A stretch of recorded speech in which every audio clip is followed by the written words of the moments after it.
ጾም ከመጠን ያለፈ ክብደት ጋር ተያይዞ የሚመጡ የጤና ችግሮችን መቀነስ እንደሚያስችል በጎንደር ዩኒቨርሲቲ የሥርዓተ ምግብ መምህር ተናገሩ።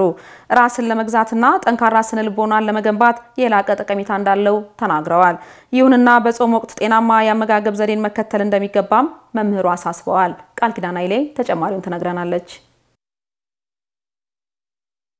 በኢትዮጵያ ኦርቶዶክስ ተዋሕዶ እምነት ተከታዮች የአብይ ጾም እንዲሁም በእስልምና እምነት ተከታዮች ደግሞ የረመዳን ወር ላይ እንገኛለን። በእምነቱ ተከታዮች ዘንድም እነዚህን ታላቅ አጽዋማት በጾምና በጸሎት ማሳለፍ ተገቢ ጉዳይ ነው። በጎንደር ዩኒቨርሲቲ የሥርዓተ ምግብ መምህር የሆኑት መኩሪያው ንብረት ጾም አካላዊ ጤንነትን ለመጠበቅና በተለይም ከመጠን ያለፈ የሰውነት ክብደትን ተከትለው የሚከሰቱ የጤና ችግሮችን ለመከላከል የሚረዳ መሆኑን ይገልጻሉ። ክብደትን ለመቀነስ ያገለግላል። ክብደታቸውን ሲያስተካክሉ ደግሞ ምንድነው ከመጠን ያለፈ ክብደት ጋር ተያይዘው የሚመጡ የጤና ችግሮች አሉ።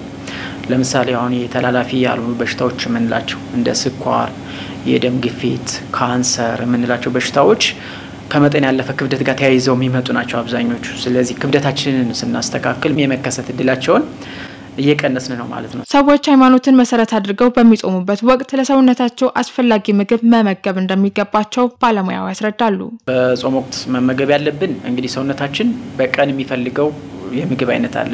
ያን ምግብ አይነት የግድ ማግኘት መቻል አለብን። ስለዚህ አንድ ሰው እስከ 7 ሰዓት የሚጾም ከሆነ በ7 ሰዓት ውስጥ ማግኘት የነበረበት አትክልት፣ ፍራፍሬዎች ለምሳሌ አሁን ስጋ አይበላም። በዚህ በአብይ ጾም ለምሳሌ በክርስትና እምነት ተከታዮች ዘንድ ስጋ ሙሉ ይሄን 2 ወር አይበላም። ስለዚህ በስጋን የሚተኩ ምግቦችን ግን አንድ ሰው ምን ማግኘት መቻል አለበት? የሚተኩ ምግቦችን መመገብ መቻል አለበት ማለት ነው። እነዚህ ስጋን የሚተኩ ምግቦች ለምሳሌ ምን ናቸው? የጥራጥሬ ዘሮች ምንላቸው ለምሳሌ አተር፣ ባቄላ፣ ሽምብራ ከነዚህ ተዋጽኦ ምግቦች የሚመገበው ምግብ ላይ መጨመር መቻል አለበት ማለት ነው። ጾም የራሱ የሆነ ጠቀሜታ ያለው ቢሆንም ነገር ግን ሰዎች ካሉበት የጤና ሁኔታ የእድሜ ክልልና ከሌሎች ምክንያቶች አንፃር እንዲጾሙ የማይመከሩ ሰዎች መኖራቸውንም መምህር ንብረት ነግረውናል። ህፃናት መጾም የለባቸውም። ሌላ ነፍሰ ጡርና አጥቢ እናቶች መጾም የለባቸውም።